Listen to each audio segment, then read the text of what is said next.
এখন এই বেদাত থেকে বাঁচার উপায় কি? এক নাম্বার বাঁচার উপায় শুনুন। এক নাম্বার হলো দলিল ছাড়া কোনো কথা গ্রহণ করা যাবে না, আপনার বাবা বললেও না। যে বলুক কি লাগবে? দলিল লাগবে। দলিলটা দিতে হবে কোত্থেকে? কোরআন এবং হাদিস থেকে। দ্বিতীয় হচ্ছে দলিল দিলেই গ্রহণ করা যাবে না, ওই দলিলটা সঠিক কিনা সেটাও যাচাই করা লাগবে। এখন যাচাই করার ক্ষমতা কি আপনাদের সবার আছে? নাই। তা আপনি দলিলটা শুনবেন, পেলে আপনি হুজুর বলছে এটা হাদিসে আছে, কই আছে? বুখারী শরীফে আছে। আপনি লাভ দিয়া চলে আসেন না, আপনি প্লিজ বলবেন হুজুর বুখারীর কোন পৃষ্ঠা আছে আমার একটু লেখা দেন, আমি একটু দেখব। আপনারা এখানে সরু সরাইয়া পারেন এমন মূর্খ লোক থাকার সম্ভাবনা আছে না নাই? ওই বেটা জমি কিনলে কি মুখস্থ কিনে? হে কই আমি দেখি না তো কি হয়েছে, আমার স্বাস্থ্য ভাই তো দেখে। আমি চোখে দেখি না, আমি কানা, আমি একবারে অবুঝ, কিন্তু আমার বাতিজা তো আছে, আমার নিজে তো আছে, আমি টাকা লাগলে উকিল দিয়ে দেখাবো, ঠিক না? তা আপনি ইসলাম জানেন না তো কি হয়েছে? হুজুর বলছে বুখারীতে আছে, কই আছে? আপনি সে তালিকা নিয়ে আমার কাছে আসেন। কথা বোঝেননি? দলিল সহি কিনা সেটাও যাচাই করতে হবে। 3 নাম্বার, ফির বুজুর্গদের কথাকে দলিল মনে করা যাবে না।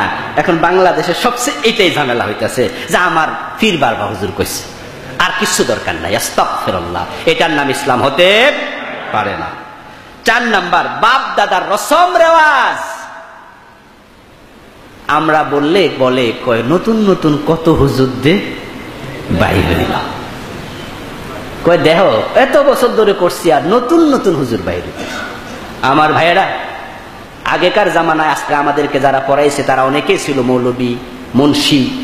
হ্যাঁ, বাংলাদেশে কামেল মাদ্রাসা ছিল 1-2টা, দাওরা মাদ্রাসা ছিলই না, যাইতো সে দেওবন্দে, লেখাপড়া করার লোকই পাওয়া যেত না, পুরা এলাকা খুঁজে একজন মাওলানা ছিল না, ঠিক কিনা? ঠিক কিনা? এই জন্য উনারা এগুলো পাননি, উনাদের দোষ না, উনারা পড়েননি, নাই। আলহামদুলিল্লাহ এখন তো সবটাই আমাদের হাতের মাঝে, হাদিসের সব কিতাব আমাদের সামনে।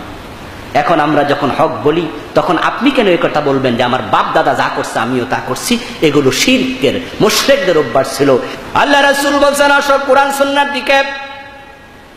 মক্কার মুশরিক উত্তর দিল, আমার কি বলো মুহাম্মদ ভাতিজা, তোমার দাদা, তোমার নিজের বাবা, তোমার স্বাস্থ্য ভাই, খালতো ভাই, চাচা জেঠা সবাই লাত মানাত উজ্জা 33 কোটি দেবতা মানে, আর সব বাদ দিয়া বুঝি শুধু এক আল্লাহকে মানবো। এটা কেমনে হয়?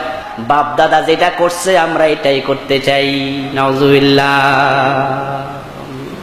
কোরআন শরীফ আল্লাহ কথাগুলো বলে আপনাদের আমাকে বুঝাচ্ছে বাপ দাদা যেটা করছে এটার নাম ইসলাম না, কোরআন এবং হাদিসে যেটা আছে এটার নাম ইসলাম।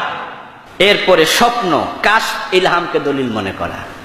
দেখবেন যে আমাদের অধিকাংশ হুজুররা ওয়াজ করে, আলহামদুলিল্লাহ, আল্লাহ মাফ করুক, কিছু ভালো আছে, অধিকাংশ আলেমরা ওয়াজ করে এইটা আমাদের দাদা হুজুর স্বপ্নে দেখছে, এটা বাবা হুজুর স্বপ্নে দেখছে। এই স্বপ্নের কিতাব আছে, বইতে লেখা স্বপ্নের মাধ্যমে।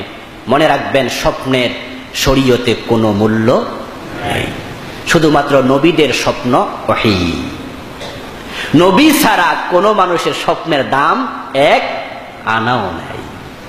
এই জন্য স্বপ্ন শুনে শরীয়তের কোনো বিধানকে বিধান মনে করা যাবে না। এরপর হচ্ছে আল্লাহ এবং রাসূল ছাড়া কাউকে অন্ধভাবে মানা যাবে না। এক জায়গায় চোখ অন্ধ করে দিতে হবে, সেটা হচ্ছে আল্লাহ এবং রাসূলের কাছে, বুঝে আসুক আর না আসুক, কোনো প্রশ্ন করা চলবে না। আল্লাহ বলছে তাই এনাফ, কোরআনে আছে দ্যাটস এনাফ, বুঝে আসুক আর না আসুক, অল্টারনেটিভ কোনো দলিল দরকার নেই। রাসূল বলেছেন কোনো কথা নাই, অন্ধ হওয়া লাগবে 2 জায়গায়, কোরআন এবং হাদিসের কাছে। সহিহ সুন্নাহ, আল্লাহর কোরআনের আয়াত, সেখানে আমি কোনো কথা বলবো না, এছাড়া আর কারো কথা অন্ধভাবে মানা যাবে না। আল্লাহ তাআলা আমাদের সকলকেই এই বেদাত বুঝে, সমাজে যে বেদাতগুলো আছে আজকে ওই বেদাতগুলো নমুনা বলার সময় আমার হাতে নেই, তাই বললাম না। ইনশাআল্লাহ আমরা পরবর্তী আলোচনা যখন আবার হবে, বিভিন্ন বেদাতের কথা আমরা বলে থাকি, বলবো, তখন আমরা সতর্ক হব। আল্লাহ সহি আমল করে বেদাত মুক্ত হয়ে আমাদের সকলকেই আল্লাহর নবীর সুন্নাহকে মেনে আল্লাহর সাথে সাক্ষাতের তৌফিক আল্লাহ দান করুক। আমিন। আসসালামু আলাইকুম ওয়া রাহমাতুল্লাহি ওয়া বারাকাতুহু।